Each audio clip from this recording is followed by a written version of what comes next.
वज़ीर-ए-आज़म शहबाज शरीफ़ ऐं लबनान जे वज़ीर-ए-आज़म नवाफ सलाम विच में टेलीफोनिक राब्तो थियो आहे। फोन ते राब्ते दौरान वज़ीर-ए-आज़म शहबाज शरीफ़ लबनान ख़िलाफ़ इसराइली अगराईअ जी सख़्त लफ़्ज़नि में मज़म्मत कंदे हमलनि में क़ीमती जानियूं ज़ाया थियण ते ॾुख जो इज़हार कयो।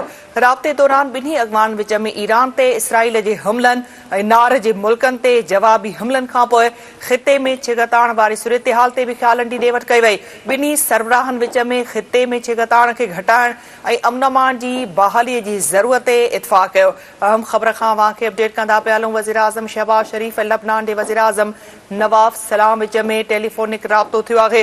फोन ते राब्ते दौरान वज़ीर-ए-आज़म शहबाज शरीफ़ लबनान ख़िलाफ़ इसराइली अगराई जी सख़्त लफ़्ज़नि में मज़म्मत कंदे हमलनि में क़ीमती जानियूं ज़ाया थियण ते ॾुख जो इज़हार कयो वियो आहे। राब्ते दौरान ॿिन्ही अॻवान विच में ईरान ते इसराइल जे हमलनि ऐं नार जे मुल्कनि ते जवाबी हमलनि खां पोइ ख़िते में छिकताइण वारी सूरतहाल ते बि ख़्यालनि जी ॾेवट कई वई। ॿिन्ही सरबराहनि विच में ख़िते में छिकताइण खे घटाइण ऐं अमन जी बहालीअ जी ज़रूरत ते इतफ़ाक़ कयो वियो आहे। वज़ीर-ए-आज़म शहबाज शरीफ़ ऐं लबनान जे वज़ीर-ए-आज़म नवाफ सलाम विच में टेलीफोनिक राब्तो थियो आहे। अहम ख़बर नाज़रीन अवां सां शेयर कयूं पिया। वज़ीर-ए-आज़म शहबाज शरीफ़ ऐं लबनान जे वज़ीर-ए-आज़म नवाफ सलाम विच में टेलीफोन ते राब्तो थियो आहे।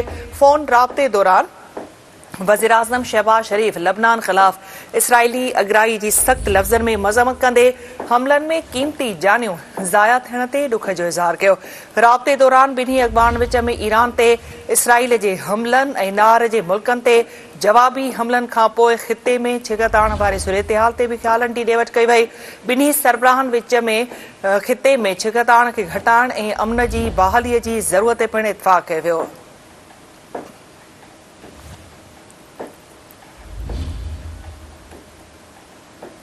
अवां खे अपडेट कयूं पिया नाज़रीन। अहम ख़बर जे हवाले सां वज़ीर-ए-आज़म शहबाज शरीफ़ ऐं लबनान जे वज़ीर-ए-आज़म नवाफ सलाम विच में टेलीफोनिक राब्तो थियो आहे। फोन ते राब्ते दौरान वज़ीर-ए-आज़म शहबाज शरीफ़ लबनान ख़िलाफ़ इसराइली अगराईअ जी सख़्त लफ़्ज़नि में मज़म्मत कंदे हमलनि में क़ीमती जानियूं ज़ाया थियण ते ॾुख जो इज़हार कयो वियो आहे।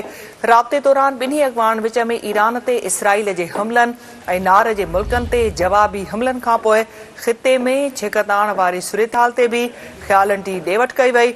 ॿिन्ही सरबराहनि विच में ख़िते में छिकताइण खे घटाइण ऐं अमन जी बहाली जी ज़रूरत ते इतफ़ाक़ कयो वियो।